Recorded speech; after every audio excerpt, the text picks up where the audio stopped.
Unlock के जरिए देश में जिंदगी को ट्रैक पर लाने की कोशिश की जा रही है। देश के धार्मिक स्थलों को खोलने के साथ ही कई गाइडलाइन भी जारी की गई है, जिसे लेकर अब आस्था बीच में आ गई है। हरियाणा के अंबाला में मस्जिदों में सैनिटाइजर का इस्तेमाल नहीं किया जा रहा है। मस्जिदों में सैनिटाइजर के न इस्तेमाल किए जाने के पीछे का कारण सैनिटाइजर में अल्कोहल का होना बताया जा रहा है। मौलानाओं का कहना है कि सैनिटाइजर में अल्कोहल है, जिसे इस्लाम में हराम माना जाता है। अगर अल्कोहल वाला सैनिटाइजर मस्जिद में इस्तेमाल कर लिया जाएगा तो मस्जिद में नमाज नहीं पढ़ी जा सकेगी।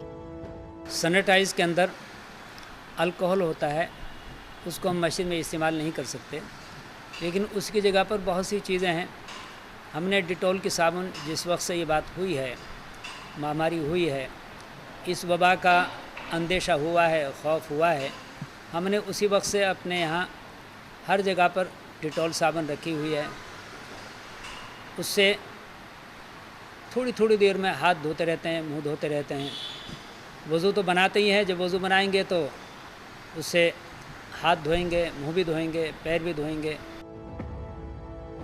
अंबाला की अलग अलग मस्जिदों का हमने जायजा लिया तो यहाँ मस्जिदों के गेट से लेकर किसी भी कोने में सैनिटाइजर नहीं पाया गया।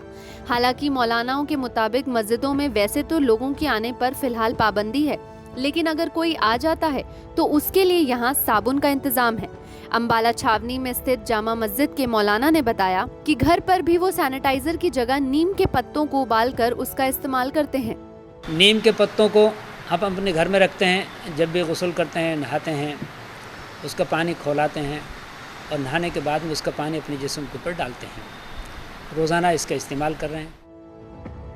मस्जिद में पहुंचे कुछ मुस्लिम समाज के लोगों से भी हमने बात की तो उन्होंने भी सैनिटाइजर को न इस्तेमाल करने की बात कही। मस्जिद में लोगों का यही कहना है कि नशे की चीज का इस्तेमाल अगर मस्जिद में होता है तो उनकी नमाज नहीं हो पाएगी।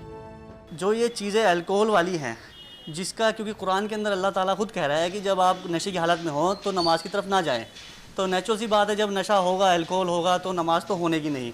तो इसलिए मुसलमान कोशिश करता है कि जो अल्कोहल जो ज़्यादा मात्रा वाला जो आ रहा है उसका इस्तेमाल ना करके जो एक सिंपल नॉर्मल सैनिटाइज के तौर पे आ रहा है उसका इस्तेमाल करें, क्योंकि मस्जिदों में जाने से पहले वज़ू वगैरह होती है और उसकी लोग पाबंदी करते हैं।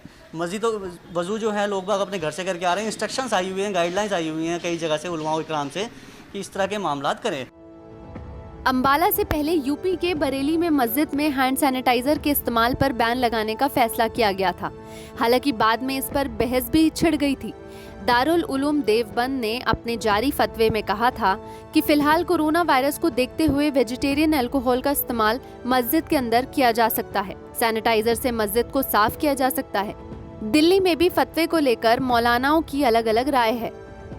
देखिए, उन्होंने जो कहा है वो जो अल्कोहल शराब जो वाइन है उसके लिए जो चीज़ इस्तेमाल होती है उसको तो इसमें कोई शक नहीं कि वो इस्लाम में हराम है।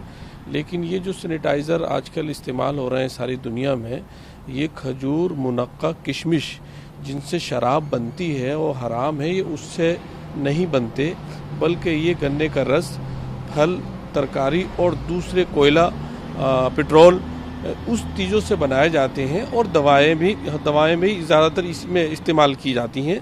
इसलिए इसका इस्तेमाल करना जो है, दो लोग हैं माहिरीन हैं बहुत से, वो कहते हैं कि इससे चूँकि खजूर, मुनक्का और किशमिश जिससे शराब बनती है ये उससे नहीं बनते, इसके इस्तेमाल करने में कोई हर्ज नहीं है। इंसान की जान सबसे पहले है। अगर हम इंसान की जान को सोचेंगे तो हमारे लिए ये छोटी मोटी चीज़ें कोई अहमियत नहीं रखती। वो दवाई है, मैं मानता हूँ कि इसमें अल्कोहल है, लेकिन वो दवाई है। हम उसको दवाई के तौर पर इस्तेमाल कर रहे हैं, दूसरे की और अपनी जान बचाने के लिए इस्तेमाल कर रहे हैं, तो उसकी कहीं ना कहीं इजाज़त है। एक और जहां अल्कोहल वाले सैनिटाइजर को सबसे ज्यादा कारगर माना जा रहा है तो वहीं दूसरी ओर मौलवियों की इसे लेकर अलग अलग राय है। कमलप्रीत सब्रवाल, अंबाला, पंजाब तक।